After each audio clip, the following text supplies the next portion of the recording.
Yo gamers, what is good? Today I want to talk about my vision and personal predictions for how Nintendo will continue the deluxe branding of re-releases on their next system.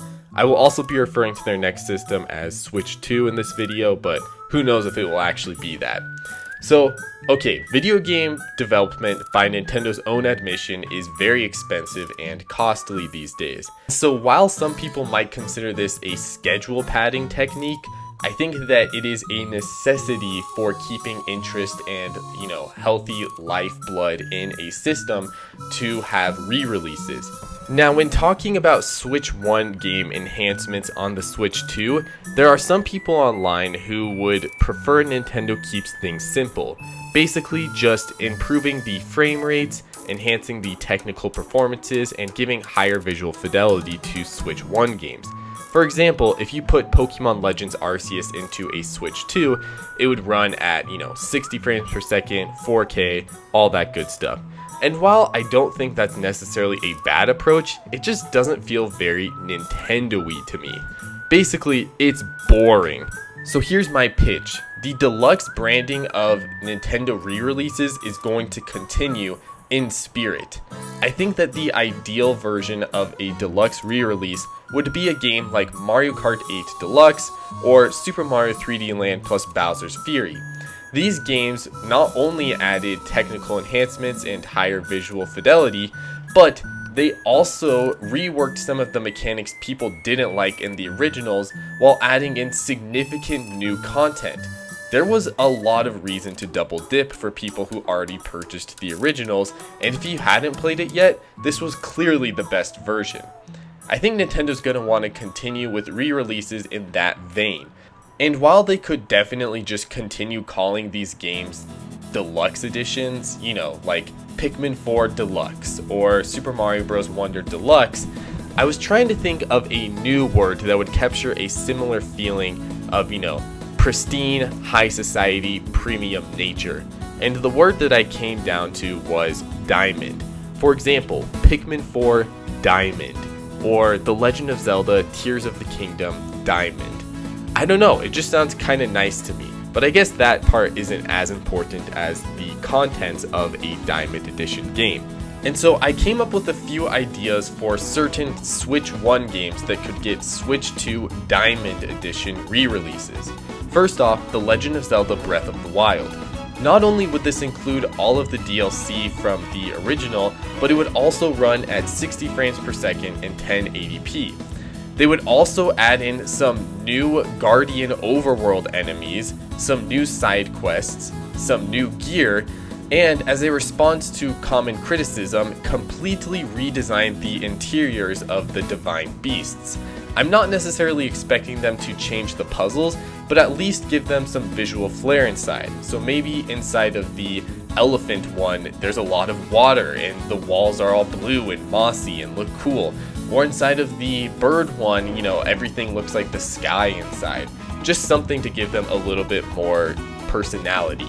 Okay, next game, Pikmin 4. Pikmin 4 could add a photo mode as well as an NPC you rescue who has a side quest storyline of taking specific photos of plants, life form, enemies, all that good stuff. It would also have a completely revamped multiplayer with a cooperative mode and a supportive mode during the main campaign. Supportive would basically be how the game is already, where, basically someone's just throwing rocks and the other person's actually doing the game. And the cooperative mode would play more like traditional, Pikmin multiplayer, where one character controls the player and the other character controls Ochi the dog. And then I was thinking they could also, really boost the Dandori battle and challenge aspects of the game.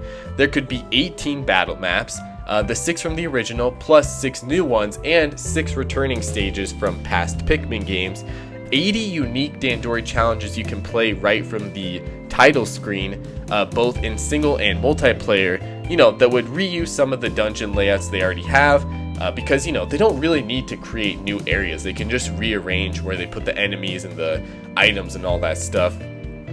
And also, it would add in a lot of characters that you could play as a multiplayer. So maybe in addition to your, main character that you created and Olimar, you could also play as Louis, Alf, Brittany, Charlie, you know, the president, all those things. I don't care if that's lore breaking, I just feel like it would be more fun. Because I think right now it's like player 2 can only be Olimar, maybe Louis at the end of the game. It's kind of lame. Okay, and then the last game that I really came up with examples for would be Super Mario Bros. Wonder Diamond Edition. This would add 1 new world, 2 new power-ups, one that's original and one that is bringing back the penguin suit from the new Super Mario Bros. Series, 3 new characters, and a challenge mode similar to that of New Super Mario Bros. U. There are some other games that I would naturally expect Diamond Editions for, but I didn't come up with, exact ideas for. These include The Legend of Zelda Tears of the Kingdom, Metroid Dread, Bayonetta 1 through 3, maybe some other games like maybe the Pokemon ones. And yeah, I just feel like this is a way to give a lot of new energy and excitement to these older re-releases. But now we have to wonder, how will Nintendo re-release these? Will they be re-released at, full $60 price? Will they just be a simple DLC option you can purchase from the store? How will they go?